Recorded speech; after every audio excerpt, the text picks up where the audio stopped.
यूहन्ना का सुसमाचार अध्याय 15 वचन 10 मैं पढ़ रही हूँ, ध्यान देकर सुनो।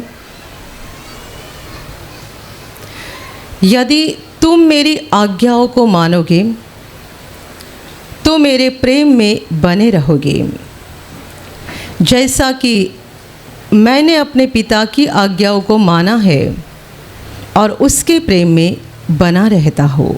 Hallelujah, hallelujah, hallelujah, hallelujah, hallelujah.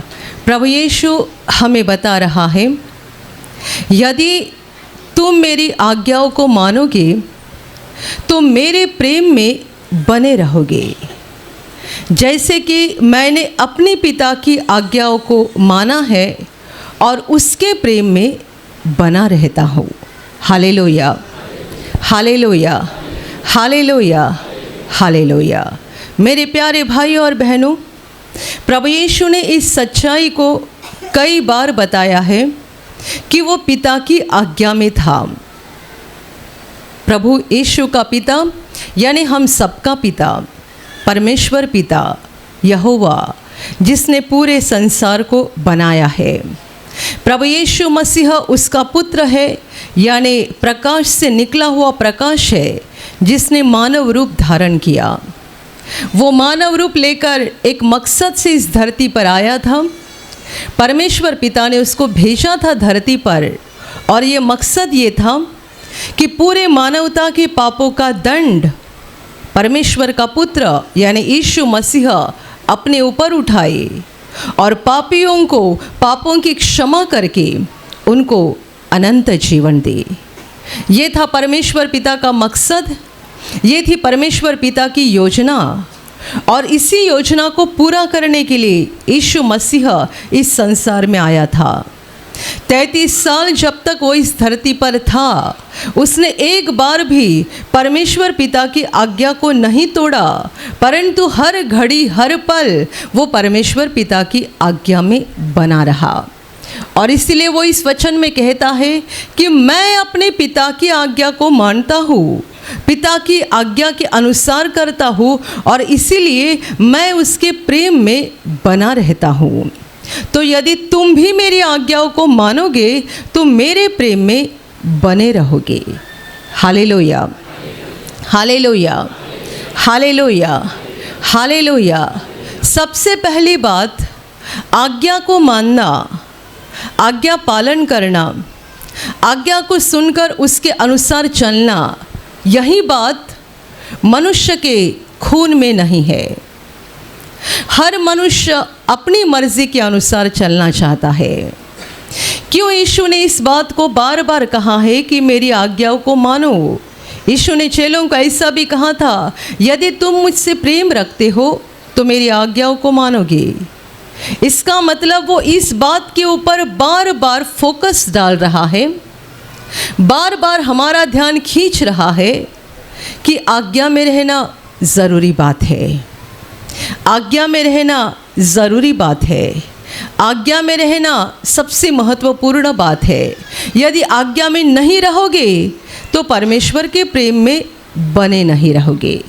Hallelujah, hallelujah, hallelujah. और यदि परमेश्वर के प्रेम में हम बने नहीं रहे तो हमारे जीवन का कुछ भी मतलब नहीं है। मनुष्य के खून में ये समस्या है कि हर कोई अपनी अपनी मर्जी के अनुसार करना चाहता है और आज्ञा में रहना किसी को पसंद नहीं है। यहाँ यीशु मसीह उसकी आज्ञा में हमें रहने के लिए बता रहा है, लेकिन हम आज्ञा में रहेंगे या नहीं ये हमारे स्वभाव के ऊपर निर्भर है, क्योंकि परमेश्वर ने पहले ही हमारे आसपास ऐसे लोग नियुक्त किए हैं जिनकी आज्ञाओं में हमें होना ज़रूरी है। यदि हम उन्हीं की आज्ञाओं को मानते नहीं हैं तो आगे चलकर उसकी आज्ञा को भी नहीं मानेंगे और उसकी बातों के अनुसार भी नहीं करेंगे। Hallelujah, hallelujah. कोई बच्चा ये नहीं बोल सकता है, अपने माँ बाप को उल्टा जवाब देता है और कहेगा मैं यीशु की आज्ञा को मानता हूँ। हो नहीं सकता।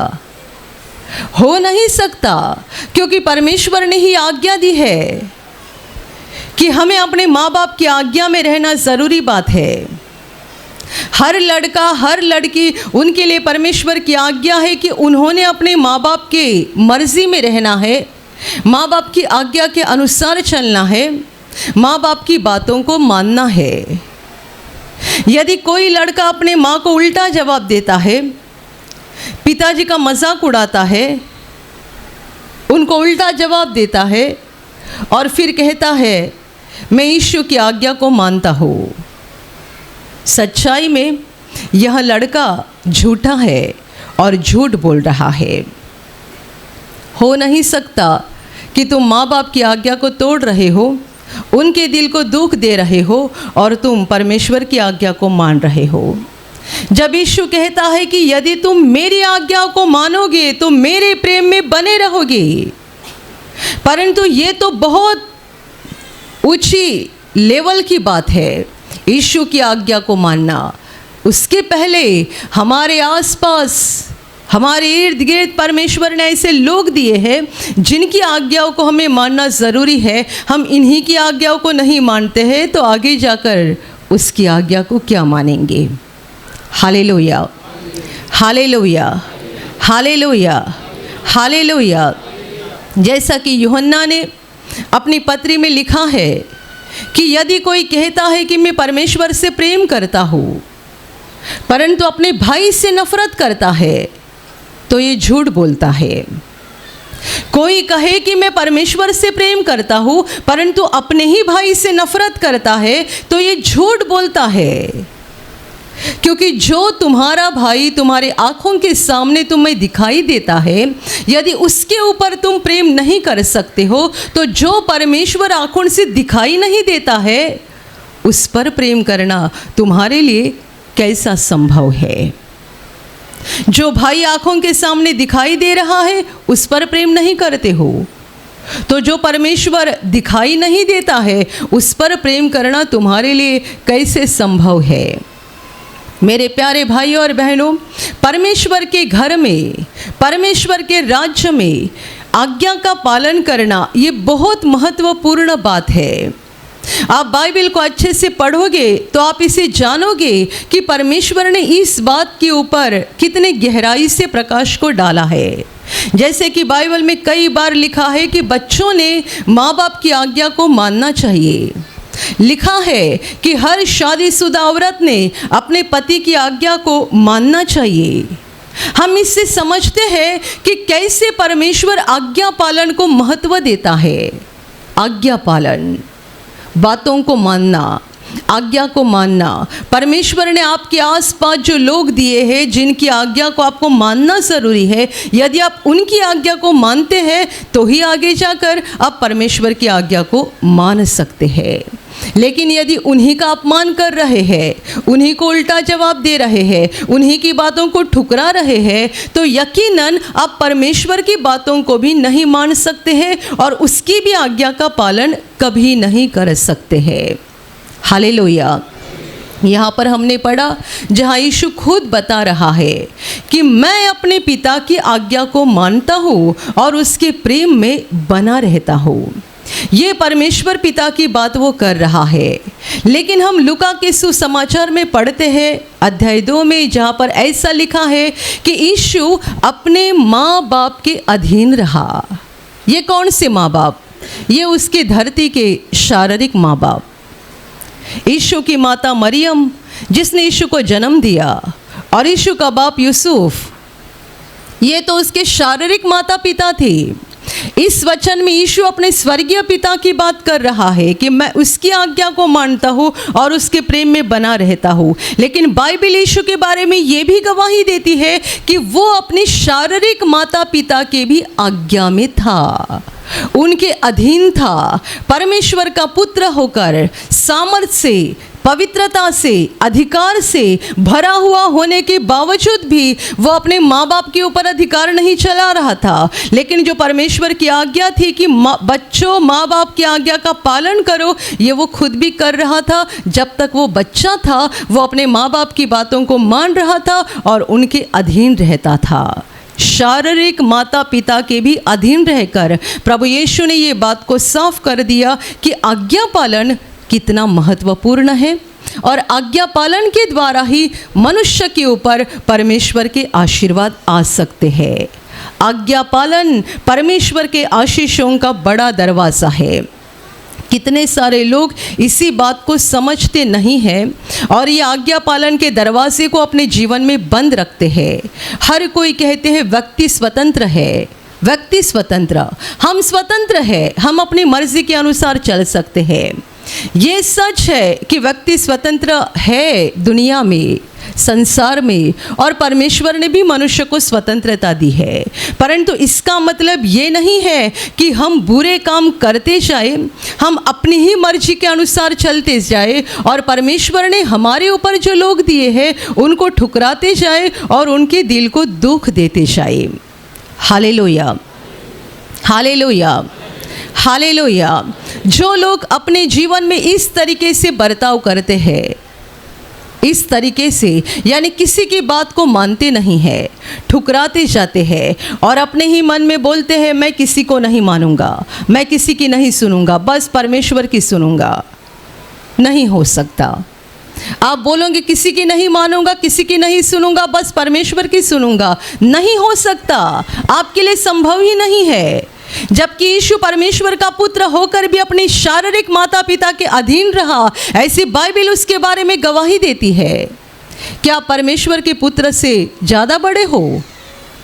क्या आप यीशु मसीह से ज़्यादा बढ़कर हो? क्या आप बोल रहे हो मैं किसी की नहीं मानूंगा, केवल परमेश्वर की मानूंगा, मैं किसी की नहीं सुनूंगा, केवल परमेश्वर की सुनूंगा? यह आपके लिए संभव ही नहीं है। यदि कोई कहता है मैं किसी की नहीं मानूंगा, केवल परमेश्वर की मानूंगा, परमेश्वर की सुनूंगा, यह व्यक्ति परमेश्वर की नहीं परंतु अपने ही शरीर की लालसाओं की सुन रहा है और अपने ही शरीर की इच्छाओं के अनुसार चल रहा है। मतलब वो अपनी मर्जी को पूरा कर रहा है। Hallelujah, hallelujah. और आप जरा अपने आसपास देखो, जीवन में देखते जाओ, संसार में आसपास इस बात को देखते जाओ, जो लोग परमेश्वर की इच्छा के अनुसार आज्ञा पालन नहीं करते हैं, उन्हें आगे जाकर क्या फ़ायदा होता है? क्या फ़ायदा होता है? जो लोग आज्ञा पालन नहीं करते हैं, परमेश्वर ने हर इंसान को इस दुनिया में भेजा है और उसके आसपास ऐसे कई लोग दिए हैं जिनकी आज्ञा को मानना ज़रूरी है और ये उनकी आज्ञा को मानते नहीं है, तो आगे जाकर नतीजा क्या होता है? उससे फल क्या मिलता है? बुरा ही मिलता है, अच्छा फल नहीं मिलता है। एक जवान लड़की अपनी माँ की बात को मानती नहीं है, पिताजी की बात को मानती नहीं है, दिन रात मोबाइल में लगी रहती है, दिन रात गलत संगति में रहती है, बाद में उसका किसी लड़के के साथ प्रेम हो जाता है। माँ बाप समझाते हैं, समझाते हैं, समझाते समझाते थक जाते हैं, ये किसी की सुनती नहीं है। उसे लगता है मुझे मेरी मम्मी की सुनने की ज़रूरत नहीं है, पिताजी की सुनने की ज़रूरत नहीं है, और अपनी ही मर्ज़ी को आगे लेके जाकर मन की इच्छा के अनुसार शादी करती है। बताओ क्या आगे जाकर वो आशीषित होती है? क्या आपने ऐसी लड़कियों को दुनिया में देखा है? यदि देखा होगा तो परमेश्वर का वचन झूठा है। लेकिन मैंने आज तक जितनी सारी लड़कियों को देखा है जिन्होंने माँ बाप को ठुकराया और अपनी ही मर्जी से शादी की, माँ बाप की आंखों से आंसू गिरे उसकी वजह से, ये लड़की आगे जाकर जिंदगी भर ठोकरें खाती रहती है। और ये केवल मैं एक लड़की की बात नहीं कर रही हूँ, दुनिया भर में जितने सारे लोग इस तरीके से आज्ञाओं को तोड़ते हैं और अपनी ही मर्जी को आगे लेकर जाते हैं और अपनी ही मर्जी को पूरा करते हैं, फ़ायदा कुछ नहीं होता है, नतीजा बुरा होता है और बहुत सारा दर्द उठाना पड़ता है। आशीर्वाद आज्ञा पालन में है, आशीर्वाद वचन सुनने में और मानने में है, आशीर्वाद बातों को मानने में है। आज्ञा को ठुकराने से आशीर्वाद नहीं मिलता है। Hallelujah, hallelujah, hallelujah, hallelujah, hallelujah. जब एक शादीशुदा औरत अपने पति का सुनती नहीं है और उसे लगता है मेरे पास भी दिमाग है, मेरे पास भी बुद्धि है, मैं अपनी मर्जी के अनुसार सब कर सकती हूँ। वो अपनी ही मर्जी के अनुसार करते जाती है। फ़ायदा क्या होता है? कुछ नहीं होता है। कुछ दिन पहले एक जवान लड़की मुझे मिलने के लिए आ गई। लड़की बोले तो उसकी शादी हो गई है, लेकिन पति के साथ उसका रिश्ता टूट गया है।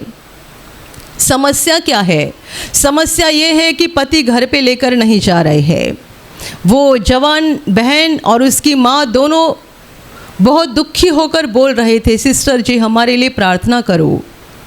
क्या प्रार्थना करूं? कि मेरी बेटी का ससुराल वालों ने स्वीकार करना चाहिए, उसको लेकर जाना चाहिए। मैंने कहा तुमने गलती क्या की? क्यों तुम्हारे पति ने मायके छोड़ दिया? क्यों इतना समय से वो तुम्हारे संपर्क में नहीं है और वो डिवोर्स मांग रहे, तलाक मांग रहे हैं? क्यों ऐसा हुआ है? क्या गलती किया? तो उस बेटी ने कहा कि मेरे पति, उनके काम के यहाँ पे कोई एक औरत है, उनके साथ हमेशा फ़ोन पे लगे रहते थे, तो मुझे गुस्सा आता था। और फिर मैंने पति से कहा यदि तुम जो चाहे करते हो तो मैं जो चाहूँ वो मैं भी करूँगी। और फिर मैंने मोबाइल से मेरा भी फ्रेंड ढूंढ लिया और मैंने पति के सामने उसके साथ भी बातें करना शुरू की और पति को कहा तुम तुम्हारी मर्ज़ी के अनुसार चलते हो, जिसे चाहे उससे बात करते हो, तो मैं जिसे चाहूँ मैं बात करूँगी। फिर नतीजा क्या हो गया? नतीजा पति को गुस्सा आ गया, उसने उसको मायके छोड़ दिया। बहुत लंबा समय हो गया, वो लेने के लिए आता भी नहीं है और वो कहता है अभी मुझे उसको रखना नहीं है, मुझे दूसरी शादी करनी है, मुझे तलाक दे दो। Hallelujah, hallelujah, hallelujah. मैंने कहा कितना बुद्धिमानी से बर्ताव किया कि पति से ये कहा तुम जिसे चाहे उसके साथ बातें करते हो, तो मुझे किस बात का बंधन है? मैं जिसे चाहूँ उसके साथ मैं भी बात कर सकती हूँ। जहाँ मनुष्य परमेश्वर की आज्ञा को तोड़कर अपनी मर्जी से चलता है, वहाँ दुख है, दर्द है, श्राप है। जहाँ परमेश्वर आज्ञा में जहाँ लोग आज्ञा में रहकर परमेश्वर की बातों को मानते हैं, वहाँ आशीर्वाद है, आशीर्वाद है और आशीर्वाद है। चुनो आपको क्या चुनना है, चुनो आपको क्या चुनना है। यीशु कहता है जैसा मैं अपने पिता की आज्ञा को मानता हूँ और उसके प्रेम में बना रहता हूँ। यीशु मसीह के जीवन की ओर देखो, वो परमेश्वर का पुत्र था लेकिन वो मनुष्य का पुत्र बन गया था। हमारे जैसे वो था, हमारे जैसे हड्डी, हमारे जैसे मांस उसके पास था, हमारे जैसे एक शरीर उसके पास था, लेकिन उसका जीवन सफल रहा। वो जैसा बोला वैसा हो गया। अंजीर के पेड़ को कहा आज के बाद तुम्हारा फल कोई नहीं खाएगा, पेड़ तुरंत सूख गया। हवा से कहा चुप रहे, समुंदर से कहा शांत हो जा, आंधी रुक गई, हवा शांत हो गई, समुंदर की लहरें शांत हो गई। क्या था उसके पास? एक सफल जीवन था। जैसा बोलता था वैसा होता था। उसने अपने जिंदगी में हार नहीं देखी है। हम यीशु को क्रूस पर लटके हुए देखते हैं, लेकिन ये उसके अधर्म या उसका गुनाह नहीं था। वो इसी मकसद के लिए आया था, हमारे पापों को उठाने के लिए। लेकिन प्रभु यीशु का पूरा ही पूरा जीवन जीत से भरा हुआ था। उसने अपनी ज़िंदगी में कभी हार नहीं देखी, कभी उसको कोई बीमारी नहीं आई। बाइबल में कभी नहीं हम पढ़ेंगे कि यीशु को कभी कुछ बीमारी आई थी और 2 दिन वो सोया हुआ था। ना उसे कभी कोई बीमारी आई, ना शैतान कभी उसको निगल पाया, ना उसके जीवन में कोई हार आ गई। जहाँ गया जीत ही जीत हो गई, सफल ही सफल हो गया। जो बोलता था वैसा होता था, जहाँ जाता था वहाँ सफल होता था। वजह क्या थी बताओ? वो परमेश्वर पिता के प्रेम में बना था। परमेश्वर पिता का सामर्थ, परमेश्वर पिता का अधिकार और स्वर्ग की पूरी ताकत उसके साथ थी। Hallelujah, hallelujah. और ये क्यों था? एक ही वजह है, वो अपने पिता के आज्ञा में था। Hallelujah, hallelujah, hallelujah. यीशु ने एक बार ये भी साफ कहा था तुम सभी मुझे छोड़कर जाओगे, परंतु मैं अकेला नहीं हूँ। जिसने मुझे भेजा है वो मेरे साथ है, क्योंकि जो उसे पसंद है वही मैं करता हूँ। जो उसे पसंद है वही मैं करता हूँ, इसलिए वो मुझे कभी नहीं छोड़ता है, वो हमेशा मेरे साथ रहता है। एक तरफ से यीशु का जीवन ये एक मनुष्य का ही जीवन है, क्योंकि वो मनुष्य का पुत्र बन गया था, पूरी रीति से वो मनुष्य बन गया था। पूरी रीति से हमें भूख लगती है, यीशु को भी लगती थी। हमें थकान आती है, यीशु को भी आती थी। हम सोते हैं, नींद आती है, यीशु भी सोता था। ये भी बातें बाइबल में लिखी है, जब यीशु प्यासा था, जब यीशु भूखा हुआ था, जब यीशु सोया हुआ था, क्योंकि वो एक परिपूर्ण इंसान बन गया था। लेकिन एक परिपूर्ण इंसान होने के बावजूद भी उसके जीवन में उसने हार नहीं देखी, वो असफल नहीं हुआ, वो सफल होते गया, सफल होते गया, सफल होते गया। एकमात्र वजह है वो परमेश्वर की आज्ञा में था, आज्ञा के बाहर कुछ नहीं करता था। Hallelujah, hallelujah, hallelujah.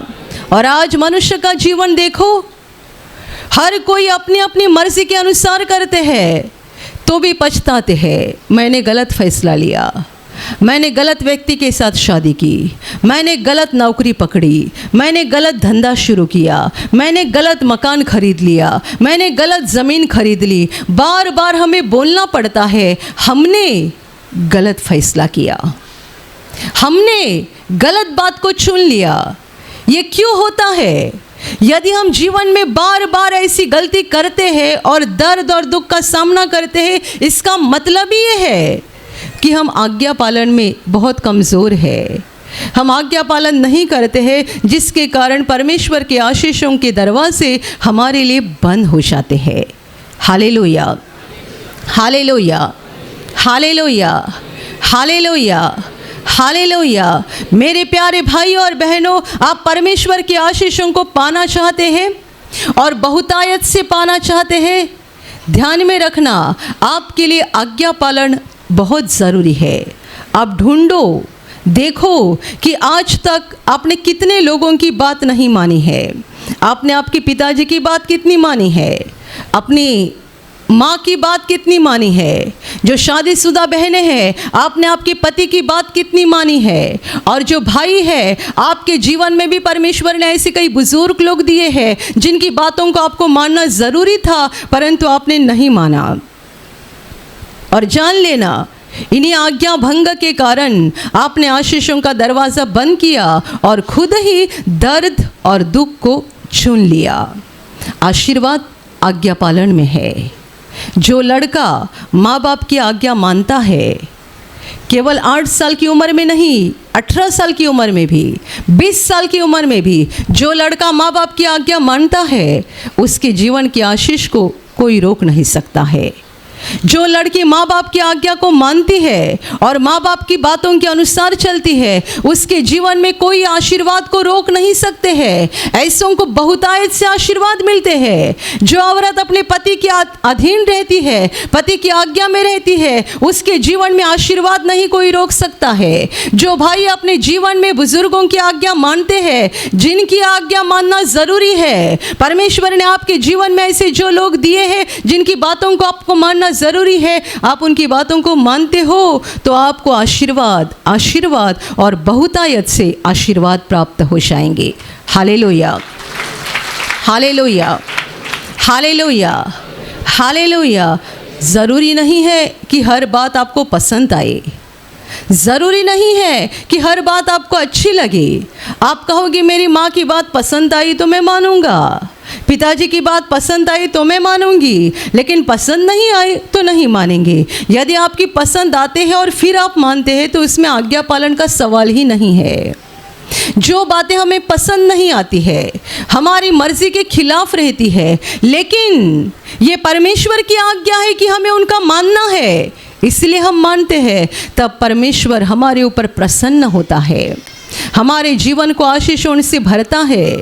इसीलिए तो मैंने आपको बताया, यीशु मसीह केवल अपने स्वर्गीय पिता की आज्ञा में नहीं था, लेकिन जब तक ज़रूरी था, समय नियुक्त था, तब तक वो अपने शारीरिक माँ बाप के आज्ञा में भी बना रहा। और इसीलिए उसके जीवन में कभी असफलता नहीं आई, कभी हार नहीं आई। वो जीवन में सफल होते गया, विजयी होते गया।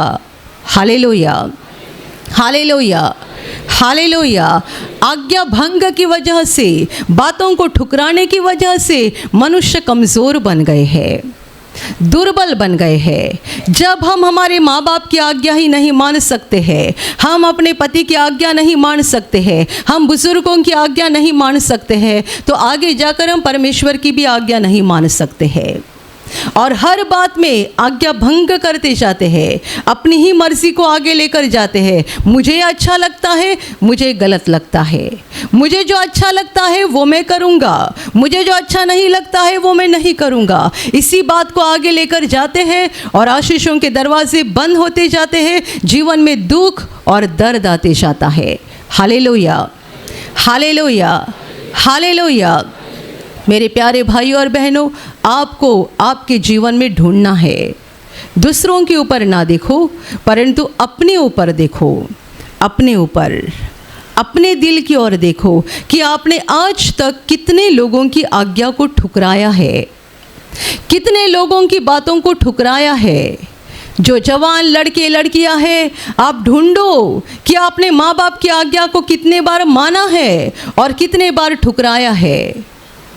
जो शादीशुदा बहनें हैं, आप ढूंढो कि आपने कितनी बार अपने पति की आज्ञा को माना है और कितनी बार ठुकराया है। आप यदि इन सारी बातों के लिए परमेश्वर के सामने अच्छा पश्चाताप करोगे, दिल से पश्चाताप करोगे और आगे जाकर आज्ञा पालन में रहना शुरू करोगे, आपके जीवन के ऊपर स्वर्ग से परमेश्वर के आशीषों की बारिश हो जाएगी। परमेश्वर आपके ऊपर प्रसन्न हो जाएगा। Hallelujah, hallelujah, hallelujah. और सबसे आखिर में हमें परमेश्वर की आज्ञा को मानना है। ये ऊंची बात है, परमेश्वर की बात को मानना है। यीशु कहता है, यदि तुम मेरी आज्ञाओं को मानोगे तो मेरे प्रेम में बने रहोगे। क्या आप चाहते हो कि यीशु की तरह हमारा भी जीवन सफल बना रहे? हम जैसा बोले वैसा होते जाए, हम जहाँ जाए वहाँ सफल होते जाए। केवल मेरा ही जीवन आशीषित ना हो जाए, परंतु मैं जहाँ जाऊँगा, मैं जहाँ रहूँगा, मेरे आसपास के लोगों का भी जीवन आशीषित हो जाए। यदि आप इस तरीके से आशीर्वाद को पाना चाहते हैं तो ज़रूरी है कि हम परमेश्वर के वचनों को सुने, उन पर अपना मन लगाए और वचन के अनुसार चलते जाए। हालेलुया। यदि तुम मेरी आज्ञाओं को मानोगे तो मेरे प्रेम में बने रहोगे। यीशु की आज्ञा को मानोगे तो हम यीशु के प्रेम में बने रहेंगे, यानी उसका अनुग्रह, उसका प्रेम, उसकी दया हमारे साथ हमेशा रहेगी। किसी भी संकट के समय, किसी भी विपत्ति के समय वो हमारा साथ नहीं छोड़ेगा।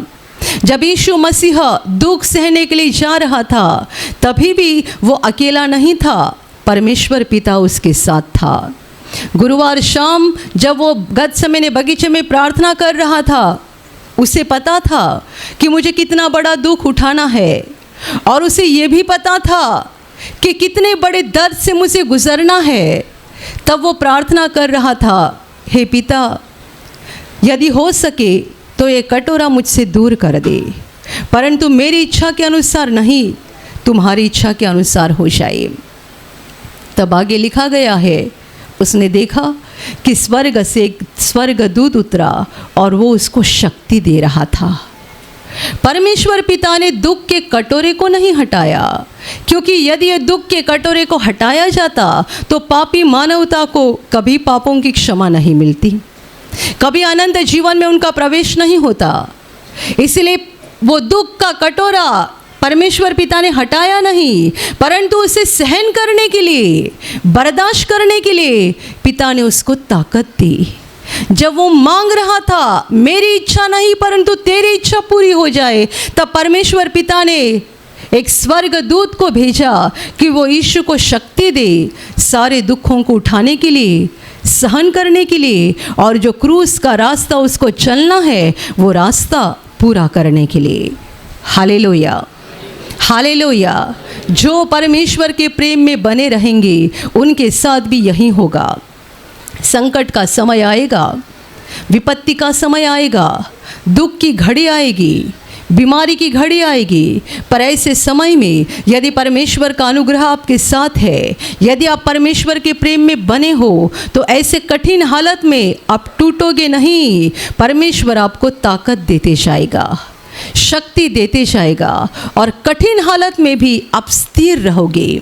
ये दुख का समय, ये संकट का समय, ये दर्द की घड़ी जब तक है आप स्थिर बने रहोगे, और जब ये समय ख़त्म हो जाएगा परमेश्वर फिर एक बार आपको उठ के खड़ा करेगा और बहुतायत से आशीषित करेगा।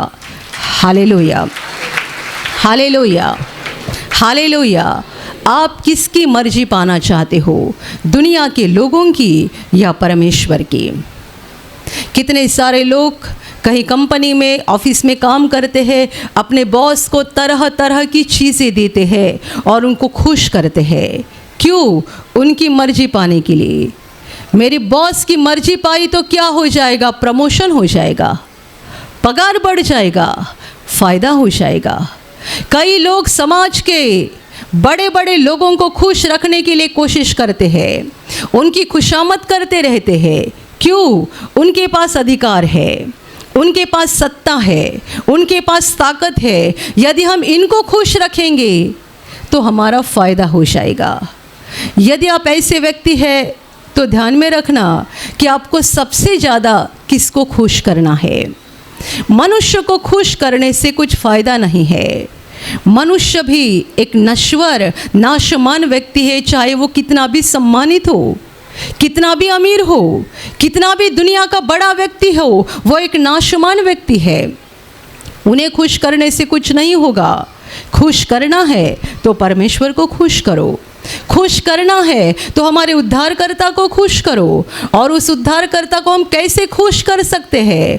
फूल देकर नहीं, फूलों की माला चढ़ाकर नहीं, कोई चीज़ देकर नहीं। यीशु कहता है यदि तुम मेरी आज्ञाओं को मानोगे तो मेरे प्रेम में बने रहोगे।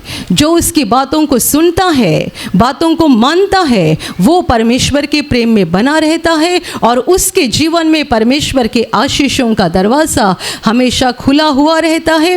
परमेश्वर हर दिन उसको आशीषित करते रहता है। Hallelujah, hallelujah, hallelujah. मेरे प्यारे भाइयों और बहनों, अपने स्वभाव को बदल डालो। यदि आप ऐसी व्यक्ति हैं किसी की बात को मानते नहीं हैं, किसी की सुनते नहीं हैं, अपने स्वभाव को तुरंत बदल डालो, वरना आगे जाकर आपका भविष्य खराब हो जाएगा। आप अपना ही नुकसान कर लोगे। कई सारे लोगों ने इस रीति से अपना नुकसान किया है और हो सकता है आज तक आपने भी नुकसान किया होगा, लेकिन मौका अभी भी है। आप पश्चाताप कर सकते हैं, क्षमा मांग सकते हैं और अभी भी अपने जीवन को सुधार सकते हैं, अपने दिल को सुधार सकते हैं, बदल सकते हैं। अभी भी मौका गया हुआ नहीं है। आप ऐसे व्यक्ति थे जो किसी की बात को मानते नहीं थे, किसी की सुनते नहीं थे, उल्टा जवाब देते थे, सबों को ठुकराते थे और बस अपनी ही बातों को आगे लेकर जाते थे। अभी भी आपके लिए मौका है। पश्चाताप करो, मन को बदलो और परमेश्वर की इच्छा के अनुसार चलना शुरू करो, ताकि आपका भविष्य खराब ना हो जाए परंतु आशीषित बन जाए। Hallelujah, hallelujah, hallelujah.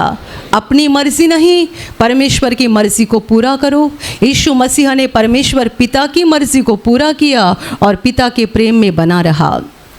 वो बहुत सफल हो गया, इतना सफल हो गया कि क्रूस पर मरने के बाद तीसरे दिन परमेश्वर ने उसको जिंदा उठाया। वो जीवित हो गया और 40वें दिन वो आसमान में चला गया। वो परमेश्वर पिता के दाहिनी ओर बैठा हुआ है और इसी प्रभु को हम एक दिन आसमान के बादलों पर सवार होकर धरती पर आते हुए देखेंगे। Hallelujah, hallelujah, hallelujah. मेरे प्यारे भाइयों और बहनों, परमेश्वर की बातों को सुनो, परमेश्वर की आज्ञाओं को मानो। बातों को सुनोगे और मानोगे, जीवन आशीषों से भर जाएगा। Hallelujah, hallelujah, hallelujah, hallelujah. और अभी प्रार्थना करने का समय है। आप विश्वास करो कि एक पल में प्रभु यीशु आपको छूकर चंगाई देगा। एक पल में वो आपके जीवन का दुख निकाल देगा और आपके आंसुओं को खुशी में बदल देगा, क्योंकि उसके लिए असंभव कुछ नहीं है, अनहोनी बात एक भी नहीं है। प्रभु यीशु आज भी जिंदा है। 2000 वर्ष पहले वो शरीर रूप में धरती पर था, आज शरीर रूप में नहीं बल्कि आत्मा के रूप में है। और दुनिया के कोने कोने में जहाँ जहाँ लोग विश्वास के साथ उसको पुकारते हैं, उसके पास प्रार्थना करते हैं, उन सबों की पुकार को प्रभु सुनता है, उन्हें चंगा करता है, उनके आंसुओं को पोंछ देता है और उनके जीवन को खुशी से भर देता है। आप भी इसी विश्वास के साथ आपके बीमार भाग पर हाथ रखो, और यदि वहाँ हाथ नहीं रख सकते हैं तो अपने सीने पर हाथ रखो। प्रभु यीशु के नाम से इसी क्षण आपके शरीर की सारी बीमारियां निकल जाए। यीशु के नाम से आपके जीवन का सारा दुख निकल जाए। शैतान का हर एक काम आपके जीवन से और आपके परिवार से पूरी तरह से नष्ट हो जाए। यीशु के नाम से, प्रभु यीशु के नाम से शैतान का सारा काम आपके जीवन से नष्ट हो जाए। सारी दुष्ट आत्माओं को प्रभु यीशु के नाम से मैं आज्ञा दे रही हूँ, इसी क्षण इन्हें छोड़कर निकल जाओ और वापस उनमें नहीं आना। इसी क्षण प्रभु का महान सामर्थ आपके ऊपर आ जाए। प्रभु का महान सामर्थ आपके ऊपर आ जाए। प्रभु का महान सामर्थ आपके ऊपर आ जाए। इसी घड़ी पवित्र आत्मा की खुशी आपके दिल में आ जाए, पवित्र आत्मा की शांति आपके दिल में आ जाए और आपका जीवन स्वर्ग की रोशनी से भर जाए। आमीन।